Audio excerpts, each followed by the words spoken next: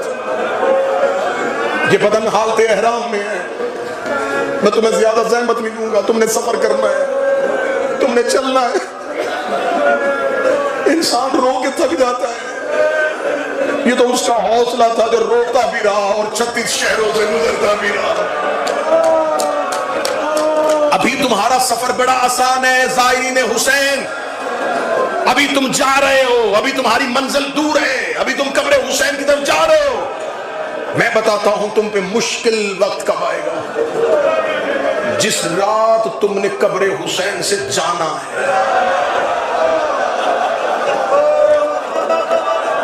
ودا کی زیارت پڑھو تو اس نوکر کا جملہ یاد کر لینا, نوکر کا جملہ یاد کر لینا. 10 دن بھی رہو, 15 دن بھی رہو, مشکل ہوتی ہے حسین کی ودا کی زیارت. میں اتنے سالوں سے دیکھ رہا ہوں میر صاحب سالار بس لے کے کھڑے رہتے ہیں, زائرین پورے نہیں ہو رہے. کیوں نہیں ہو رہے؟ کوئی کہتا میری ماں حرم میں گئی ہے, کوئی کہتا میری بہن مولا عباس کے حرم میں بیٹھی ہے. کیا 7 دن رہنے سے تمہاری آنکھیں ٹھنڈی نہیں ہوئی تھی؟ لیکن بچھڑنا, بچھوڑا, جدائی, حسین سے جدا ہونے کا لمحہ بڑا اذیتناک ہوتا ہے. مومن بار بار حسین کی زمین کو دیکھتا ہے, چند قدم چلتا ہے, پھر قبر حسین کو دیکھتا ہے, رو رو کے کہتا مولا پتہ نہیں دوبارہ آؤں یا نہ آؤں, مولا میرا دل نہیں بھرا, مولا میرا دل ابھی نہیں بھرا, مولا مجھے اپنے پاس رکھ لے, مولا تجھے بچھڑنے کو دل نہیں کرتا.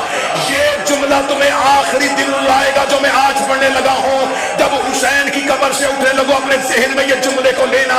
آج حسین کا سونے کا گنبد ہے, حسین کا حرم ہے, حسین کے خادمین کھڑے ہیں, آباد ہے حسین. آج آباد حسین چھوڑتے ہوئے تمہیں اتنی تکلیف ہو رہی ہے. اب بتاؤ جب کٹی ہوئی لاشیں پڑی ہوئی تھی اور ایک بہن درمیان سے گزر رہی تھی اور رو رو کے کہہ رہی تھی حسین میں تیرا لاشا بغیر کفن کے چھوڑ کے جا رہی ہوں, حسین اللہ جانے دوبارہ آؤں یا نہ آؤں.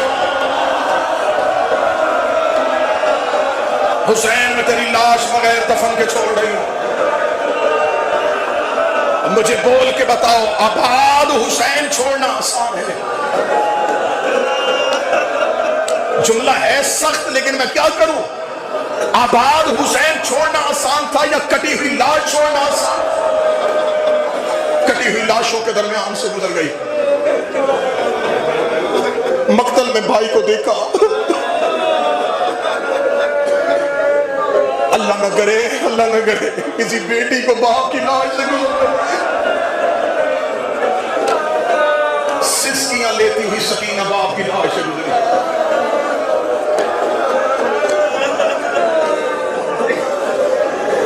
میر صاحب میں نے یہ بین الحرمین میں جو کتابوں کے سٹال لگے ہوتے ہیں, میں نے ایک دفعہ وہاں پہ کتاب دیکھی, کتاب کے نام نے مجھے کتاب کی طرف موڑا. من الفاطمہ الی الفاطمہ, فاطمہ سے فاطمہ تک. میں نے کہا پتہ نہیں اس کتاب میں کیا لکھا ہوگا. میں نے کتاب کا پہلا پیج کھولا, پہلا صفحہ کھولا, اس میں لکھا تھا اس کتاب میں 2 ایسی بیویوں کا تذکرہ جن کا نام فاطمہ ہے. اس کے نیچے لکھا تھا ایک رسول کی بیٹی, ایک حسین کی بیٹی. صاحب کتاب نے مقدمے میں لکھا تھا ان تینوں بچیوں کے, ان دونوں شہزادیوں کے, ان دونوں بیٹیوں کے نام بھی ایک جیسے ہیں, مقدر بھی ایک جیسے ہیں. اس نے جو مقدر کا پہلا جملہ پڑھا تھا میں حسین کے زائرین کے سامنے پڑھنے لگا, ان کا دونوں کا مقدر ایک جیسا تھا. وہ بھی باپ کے بعد چپ نہیں ہوئی, یہ بھی باپ کے بعد چپ نہیں ہوئی.